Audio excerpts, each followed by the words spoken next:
to make a little cover for my sofa. So, you know, like you can buy the sofa covers that are like, if you don't like the colour of your sofa but there's nothing wrong with it, and you can buy like a full new cover for it. So basically I don't like the colour of this one, so I'm going to try and do that. Again, I've got a scrunch fabric. I think a smaller pattern will work better. I think a bigger pattern just looks like out of place on just a small thing, so I think this might work quite well, so we'll see how that works. In an effort to try and be organised, I've labelled up each piece. I don't know if you can actually see on there. I've put numbers, so all the different pattern pieces I have to cut out. There's 13 in all, so it could be some time. I've already started doing a few, so I've got 4 so far. So I don't know if you can see, I've just drawn out the pattern and left a seam allowance to sew them up, and then I've numbered each piece to correlate with the numbers on here. About half an hour in, I've done 4 pieces, so we could be here sometime.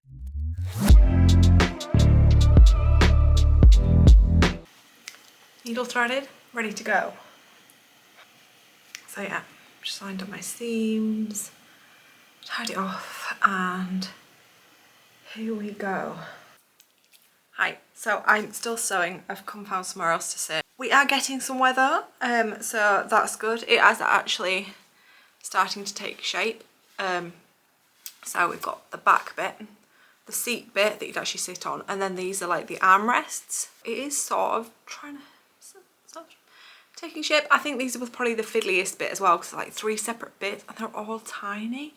We've just got side bits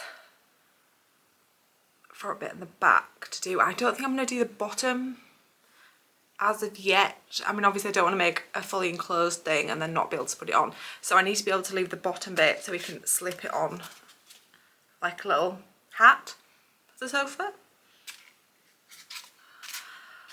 You know you're going mental when you're making hats for sofas, don't you? Anyway, so yeah, like that, and then we can, it might just sit, I'm hoping it'll just go on and sit on top of the sofa.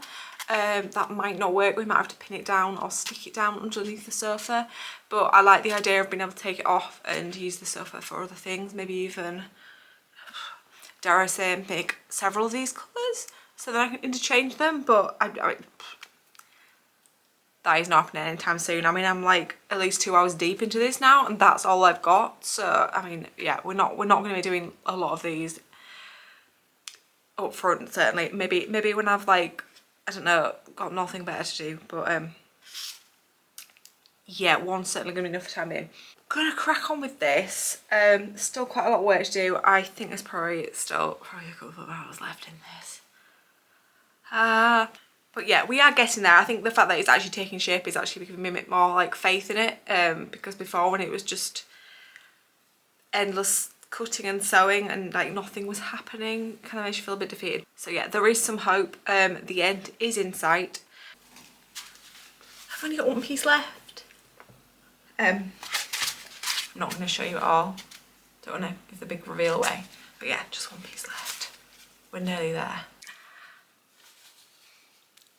So I finally done all my sewing. Now I just need to dress the sofa.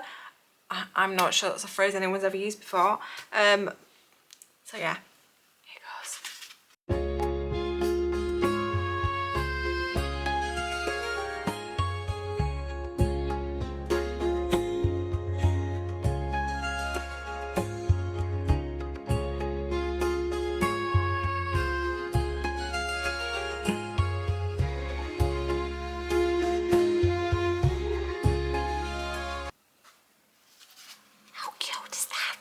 So yeah, I'm really excited with it. I've got one small fault with it, in that because most of the corners sort of slot in and then the sofa itself fills out the corner like this one. But these bits here in the corners, they keep trying to want to bunch up. So I'm going to maybe have a go at putting a pin in them. Hang on. So that's actually held them in. Oh, I think that's really cute. So if you compare it to a plain one, I mean, it's just so much better. This looks like a child's art project. This actually looks like a sofa. So if we check off our questions, obviously Number one, does it look like a sofa? Oh yeah, it looks like a sofa. Easy to make. Now, no, it's not. 13 pattern pieces. I think I sunk about 4 hours into this, just the little, I'm still going with hat. I don't know what the word is. Sofa hat. So dress, anyway, whatever. So much work. But I feel like it's paid off. It's effective cost-wise. Again, like the polystyrene, I was so excited about using the polystyrene because it's something I just seem to get in abundance. Every time I order something, it seems to come with polystyrene.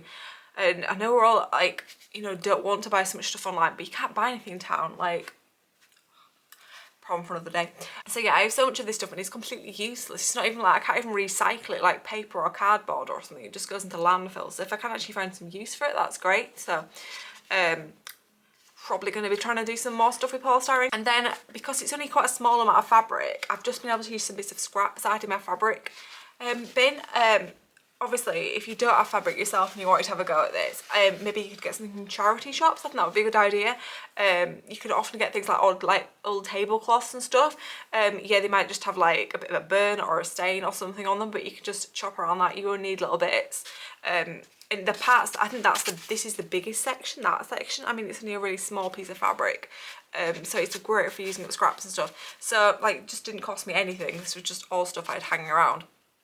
So yeah, I think it's really good. And then obviously, most important thing, does it fit a little doll?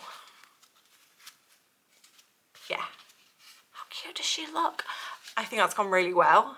I had initially thought that I might have done a couple of these little sofa hats so I could interchange them. But having gone mildly insane over the last couple of days, I'm not really sure that's going to be happening. So I think we're just going to stick with the one for the time being. But I definitely want to have a go with some more polystyrene furniture.